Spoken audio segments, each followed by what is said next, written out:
And as federal investigators uncover even more fraud in Minnesota connected to the billion-dollar welfare scheme there, other states now also facing similar investigations. Some troubling results of a new federal audit show the state of Maine has been flagged for millions of dollars in what could be another massive welfare operation, according to some new reports.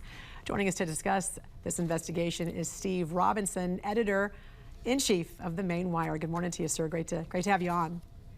Thanks for having me. Let's start with the federal audit into the autism care, which is under the state's largest welfare program called MaineCare. What did investigators uncover? So the Federal Office of Inspector General found that in just 2023, $46 million was improperly charged to the autism program, MaineCare Section 28. This is a program that's split between the federal government and the state government. And what the federal investigators found was that there simply wasn't a justification for millions of dollars in charges to the federal government. And now they're looking to claw back as much as $25 million of that funding. This could be a huge problem for state lawmakers as they look to pass a supplemental budget in the upcoming legislative session. There's all kinds of priorities that they're looking to address with what remains of the legislative session.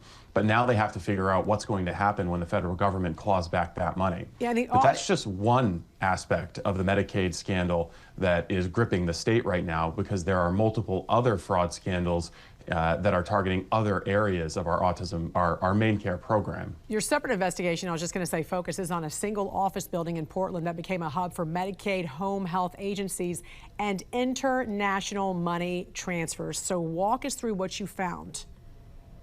So in looking at the Medicaid provider data, what we found was a proliferation of home health care agencies.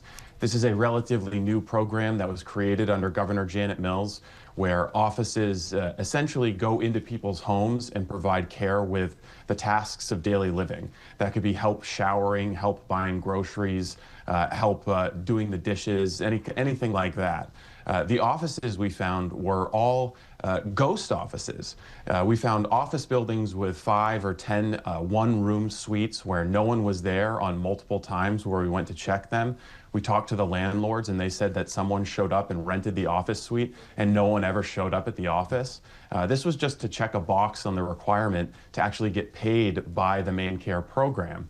We found one building in Portland where there were 5 home health care agencies along with a KABB shield.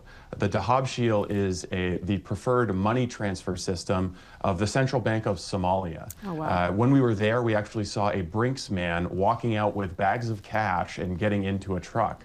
This is a pattern we see repeated throughout the urban areas of Maine where there are home health care agencies, supposedly the addresses of these agencies clustered in office buildings right next to money transfer offices associated with foreign countries. Yeah. So it couldn't be clearer that MaineCare money is being taken through these shady agencies and sent out of the country to God knows where. I know. And you know what? I want to stop you right there because we have to go to some breaking news in Minneapolis. Editor-in-chief of the Maine Wire, Steve Robinson, thank you so much for joining us.